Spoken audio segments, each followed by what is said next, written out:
ডাকসু আমাকে আমন্ত্রণ জানিয়েছে, আমি বেশ আপ্লুত হয়েছি। অনেকে দু একজন হয়তো আমাকে বলেছেন যে এখানে তো অন্যরা এখন দায়িত্ব পালন করছেন। আমি বললাম যে করুক, কিন্তু ডাকসু একটা মর্যাদাশালী প্রতিষ্ঠান, এখানে যেই থাকুক না কেন তারা যখন আমাকে বলেছেন, আমি সেখানে গিয়ে আমার যে চিন্তা, আমার যে ভাবনা, তার যতটুকু সম্ভব আমি সেটা তুলে ধরার চেষ্টা করব। আমি সেইটা এসেছি এবং যে ছাত্র তরুণ বন্ধুরা ডাকসুর নেতৃত্ব দিচ্ছেন, আমি শুধু বলবো, আমার কাছেও অবাক লেগেছে। আপনার অক্সফোর্ড ইউনিয়নে যারা নির্বাচিত হন তারা কিন্তু সমাজ এবং রাষ্ট্রের রাজনীতির যে কোনো ব্যক্তিকে তারা নিয়ে এসে বক্তব্য রাখান তারা সেই জায়গায়। অনেকেই গিয়ে বক্তৃতা করেছেন। কিছুদিন আগে ভারতের বুদ্ধিজীবী এবং রাজনীতিবিদ শশী থারুরকে নিয়ে যে বক্তৃতা করেছিলেন সেখানে, এবং শশী থারুর সেই অক্সফোর্ড ইউনিয়নের বক্তৃতায় ব্রিটিশ 200 বছর কি অন্যায়গুলো করেছে খুব সুন্দরভাবে সেখানে বর্ণনা দিয়েছে। এটাই হচ্ছে ডেমোক্রেটিক নর্মস। আজকে যে গণতন্ত্রের জন্য লড়াই, যেখানে মুগ্ধ পানি লাগবে পানি, যেখানে আবু সাইদ তার শার্টের বোতাম খুলে দাঁড়িয়ে গিয়ে তপ্ত বুলেট বরণ করলো, যেখানে ওয়াসিম আকরাম সে তার জীবন উৎসর্গ করলো, যেখানে আহনাব এবং সবাই, সেটা তো হচ্ছে একটা পরিবেশ নিশ্চিত করা, গণতান্ত্রিক পরিবেশ। বিশ্ববিদ্যালয় বাংলাদেশের সর্বোচ্চ আলমা ম্যাটার, এইখানে নির্ভয়ে মানুষ যাবে। আওয়ামী লীগের আমলে আমরা মানে ইউনিভার্সিটির ভিতর দিয়ে গেলে পরেও প্রিন্টেড গ্লাসটা তুলে ধরতাম যে কোনো ছাত্রলীগ দেখে ফেললো কি না, কারণ আমি পার্টির পক্ষ থেকে প্রেস ব্রিফিং করি, কথাবার্তা বলি, আমাকে অ্যাটাক করে কিনা, একটা ভয়, একটা আতঙ্ক, একটা শঙ্কা, এটা নিয়ে আমাকে ক্যাম্পাসের মধ্যে দিয়ে বা আমাদের মতো অনেক লোককে যেতে হতো, যখন কোনো উপায় থাকতো না, ক্যাম্পাসের ভিতর দিয়ে যেতেই হবে। তো সেই সময় আমাদের এই ভয় ভীতিগুলো কাজ করেছে। 5ই আগস্টের পর থেকে কিন্তু আর করেনি। ফার্স্ট ইয়ার, সেকেন্ড ইয়ার বা থার্ড ইয়ারের ছাত্র, তাদের হয়তো মনে নেই, তারা তখন অল্প বয়স, হয়তো সংবাদপত্র পড়ার বা টেলিভিশন দেখারও বয়স হয়নি, তারা এই নিষ্ঠুর নারকীয়তার যে দৃশ্য আমরা দেখেছি সেটা ভাষায় বর্ণনা করার মতো নয়। এখানে তৎকালীন যে জোট, 4 দলীয় জোটের যে সরকার ছিল বটে, এখানে কিছু কথাও এসছে, আমি সব মিলিয়ে একটু বলতে চাই। ওই দিন কিন্তু শেষ দিন, দেশনেত্রী বেগম খালেদা জিয়া প্রধানমন্ত্রী, তিনি রাষ্ট্রপতির কাছে যাচ্ছেন পদত্যাগ করার জন্য, ক্যাবিনেটের মতামত নিয়ে মিটিং করে। 4 দলীয় জোটের অন্তর্ভুক্ত যারা মন্ত্রী, সবাইকে নিয়েই তো প্রধানমন্ত্রী বেগম খালেদা জিয়া। এবং এটা এমন দেশ, তত্ত্বাবধায়ক সরকার গঠিত হবে, গঠনের প্রায় 1 সপ্তাহ আগে থেকে প্রশাসন আর কাজ করে না, সরকারের কথায় আর কাজ করে না। তখন আমরা নিজের চোখেই এটা দেখেছি অনেক ঘটনা। একজন ক্যাবিনেট মন্ত্রী নির্দেশ দিচ্ছে কিন্তু এটা ইমপ্লিমেন্ট হচ্ছে না। বিশেষ করে আইন শৃঙ্খলা বাহিনীর পরিস্থিতি এরকম, তারা মনে করছে সামনে কারা ক্ষমতায় আসবে, আমার চাকরি থাকবে কি থাকবে না, এই আশঙ্কায় আইন শৃঙ্খলা প্রয়োগ করার জন্য তাদের যে অথরিটি, কর্তৃত্ব, সেই কর্তৃত্ব তারা প্রয়োগ করতে চায় না। আর ওই দিন হচ্ছে শেষ দিন সরকারের, আরও তো খারাপ অবস্থা। এদিকে 14 দল, আওয়ামী লীগের নেতৃত্বে 14 দলীয়, তাদের যে তাণ্ডব, রক্তাক্ত তাণ্ডব সর্বত্রই। এবং আপনাদের হয়তো মনে আছে, মনে করিয়ে দেই, বিশেষ করে যারা সিনিয়র নেতৃবৃন্দ, ছাত্র দলের তখন সভাপতির নাম লালটু, শাহাবুদ্দিন লালটু। ও তার দেশের বাড়ি থেকে ঢাকায় আসছে, রাস্তার মধ্যে পেয়ে গেছে 14 দলীয় তাদের কর্মীরা, এমন বেদম প্রহার করেছে। আমাদের সময়, আমরা যখন ছাত্র রাজনীতি করি, ধরুন সেই 80-র দশকে, আমরা যারা কেন্দ্রীয় ছাত্র নেতৃত্বে ছিলাম, সভাপতি, সেক্রেটারি, এরকম অবস্থায়, বা ইউনিভার্সিটির ভিপি হিসাবে নেতৃত্ব যখন আমরা দেই, সংগঠন মারামারি হয়, কিন্তু আমাদের লেভেলে গায়ে হাত দিত না। কিন্তু এটা শেখ হাসিনা এবং তার ছাত্রলীগ চালু করেছে। মারো ওদেরকে, সে যেই হোক না কেন। লালটু ছাত্রদলের প্রেসিডেন্ট, তাকে এমন ভয়াবহভাবে তাকে আঘাত করেছে, মাথার মধ্যে ইট দিয়ে থেতলেছে, দিয়ে পুকুরে ফেলে দিয়েছে। তারপর যাই হোক কোনো রকমে ওখান থেকে কোনো একজন সহৃদয় ব্যক্তি তুলে নিয়ে একটি হাসপাতালে কোনো রকম একটা প্রাইমারি ট্রিটমেন্ট দিয়ে সে ঢাকায় এসে পৌঁছায় এবং প্রায় 1.5-2 মাস হাসপাতালে থাকে। এই ঘটনা আমরা তখন শুনছি। আমাদের তখন মিটিং হচ্ছে পল্টন অফিসের সামনে।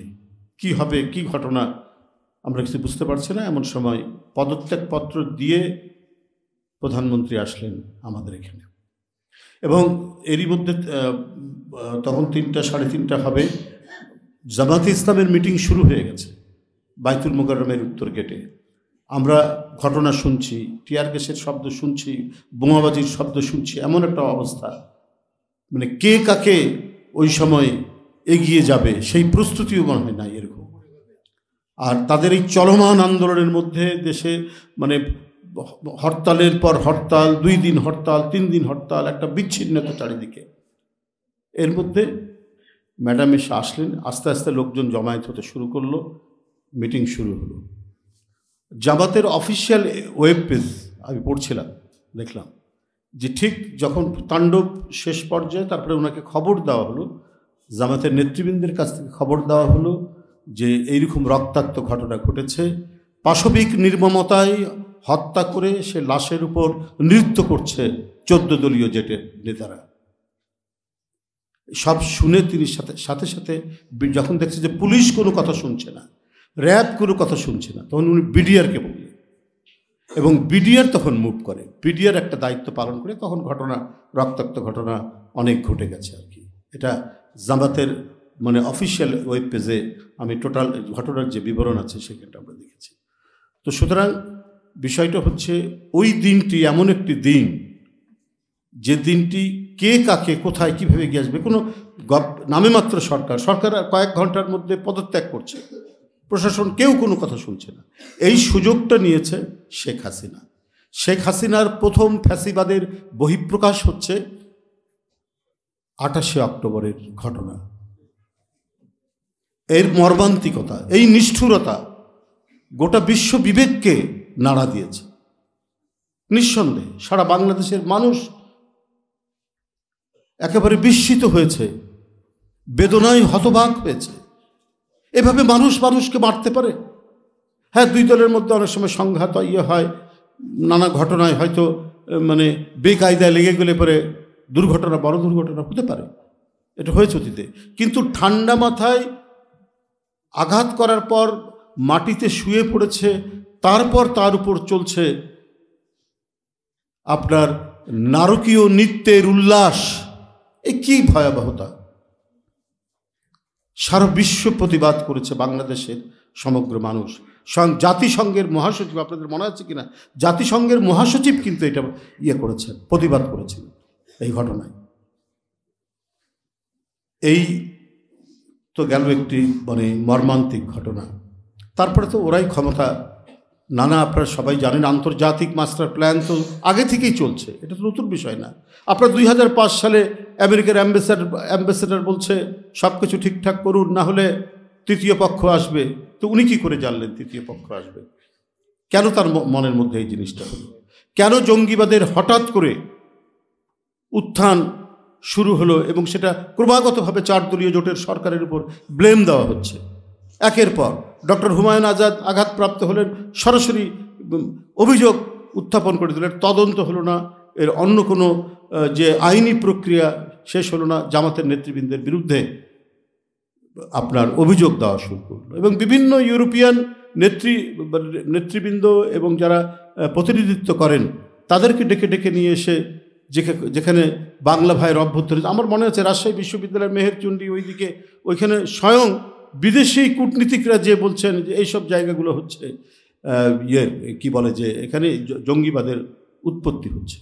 এই যে আন্তর্জাতিক প্রচার এবং এই প্রচারকে উদ্বুদ্ধ করেছে এখানে এই গোষ্ঠী, যে গোষ্ঠীটা ফ্যাসিবাদ 16 বছর চালাবে বলে তারা আগে থেকেই প্রস্তুতি নিয়েছে এবং এটা ছিল জাতীয় এবং আন্তর্জাতিক একটা সিন্ডিকেশন। এই সিন্ডিকেশনটা অনেক আগে থেকেই শুরু হয়েছে। ক্রমাগতভাবে সেটা তারা সেই দিকে এগোচ্ছে। 28শে অক্টোবর হচ্ছে তার প্রথম দিকের এবং প্রথম বহিঃপ্রকাশ। দ্বিতীয়ত, আপনারা দেখেছেন একইভাবে তারা ক্ষমতায় আসলো, প্রথম আঘাত করল বিএনপির উপজেলা চেয়ারম্যান নূর হোসেন বাবু, নাটোরের বড়াইগ্রাম উপজেলা চেয়ারম্যান। ঠিক একইভাবে তাকে আঘাত করলো হরতালের দিন। আঘাত করার পরে তারপর তার মাথায় থাতলালো এবং তার লাশের উপর তারা ওইভাবেই নৃত্য করেছে। আর তো বলার কোনো কিছু অপেক্ষা রাখে না। কোথায় কি পর্যায়ে তারা ফ্যাসিবাদকে একবারে হিমালয়ের চূড়ায় নিয়ে গেলেন। ফ্যাসিবাদ, এখানে অনেকে আলোচনা করেছেন, ফ্যাসিবাদের কতগুলো মানে কিছু কিছু এর ক্যারেক্টারিস্টিক আছে, বৈশিষ্ট্য আছে। তারা যে কোনো একটা বয়ান তৈরি করে, যেমন হিটলার করেছেন রাষ্ট্র। রাষ্ট্রই হচ্ছে আরাধ্য, রাষ্ট্রের পূজা করবে এবং এই রাষ্ট্রের যারা নাগরিক তারা হচ্ছে বিশ্বের শ্রেষ্ঠ, এরা আর্য রক্তের উপর আর কেউ হতে পারে। এই যে বয়ান, এই বয়ানটা প্রতিষ্ঠা করতে গিয়ে যে নাৎসিবাদ তিনি তৈরি করলেন, সেই নাৎসিবাদে কত জীবন গেল। গ্যাস চেম্বার, আমরা তো আয়নাঘরের কথা শুনলাম, কোনো পার্থক্য নেই আয়নাঘর আর মানে হিটলারের গ্যাস চেম্বার। পোল্যান্ডে যে গ্যাস চেম্বার করেছে, এক বাথরুমের মধ্যে 50 জনকে ঢুকিয়ে রেখেছে। মানে মৃত্যু যদি হয় আপনার ফায়ারিং স্কোয়াডে গুলি করে সবাইকে মেরে ফেললো বা ফাঁসি দিয়ে দিল, কিন্তু মৃত্যুটাকেও যেন আরও মর্মান্তিক করা যায় সেই ব্যবস্থা নাৎসিরা করেছেন। আমরা যদি মানে নাৎসিবাদের উপর, ফ্যাসিবাদের উপর বইগুলো পড়ি, তার যে ভয়াবহ যে রূপ, সেই রূপটা তো আমরা দেখেছি, আমরা শুনেছি, আমরা পড়েছি। ওগুলোর থেকে কোনো অংশে কম নয়, বরং কোনো অংশ বা শেখ হাসিনার ফ্যাসিবাদের কিছু কিছু দৃষ্টান্ত সেগুলোকেও ছাড়িয়ে যায়। যেমন একজন আইন প্রয়োগকারী সংস্থার খুব বড় ধরনের অফিসার, তার কথা যেমন শুনলাম, উনি মাথায় গুলি করার পর রক্ত না দেখলে পরে নাকি তিনি ঘুমাতেন না। এই তো শেখ হাসিনার ফ্যাসিবাদের একটি দৃষ্টান্ত। এরকম কত আছে। যেটা বলেছি যে 4 দলীয় জোটের ক্ষমতায় আছে 28শে অক্টোবর, পুলিশ কথা শুনল না। কারণ 4 দলীয় জোট তো হাসিনার মতো ফ্যাসিবাদ তৈরি করেনি। এসপি হবে ছাত্রলীগের লোক, ডিআইজি হবে আওয়ামী লীগের লোক, আপনার র্যাবের ডিজি হবে, তার ফ্যামিলি ব্যাকগ্রাউন্ডে কেউ মানে তার যদি মামার শ্বশুর যদি হয় বিএনপির লোক অথবা জামাতের লোক, তাহলে সে থাকতে পারবে না, সে আওয়ামী লীগ করার পরও। এইভাবে তিনি প্রশাসন সাজিয়েছেন। এইভাবে নাৎসিবাদের যে সংগঠন তৈরি করা হয়, এইভাবেই করেছিল হিটলার আর মুসলিনরা, ঠিক একই কায়দায় তিনি করেছেন। এবং হাসিনা যেদিন ছেড়ে দিবেন, অন্যান্য যারা মানে আইন শৃঙ্খলা বাহিনী এবং নিরাপত্তা বাহিনীর লোক আছেন, তাদেরকে উদ্দেশ্য করে তিনি বলছেন, আমার পুলিশ তো, তারা তো প্রস্তুত আছে, আপনারা কেন দায়িত্ব নিচ্ছেন না এই আন্দোলন দমাতে। অর্থাৎ যে শিশু বাচ্চারা, যে তরুণরা, কিশোররা রাস্তায় নেমেছে, তাদেরকে অবলীলায় গুলি করে পৃথিবী থেকে সরিয়ে দিতে হবে। শেখ হাসিনার এই যে মনোভাব, এই মনোভাবের সাথে আপনার আইন প্রয়োগকারী সংস্থার অনেকেই এর সাথে যুক্ত থেকেছেন। তারা চেয়েছেন যে আরও রক্তপাত হোক। পুলিশের আইজি আজকে রাজসাক্ষী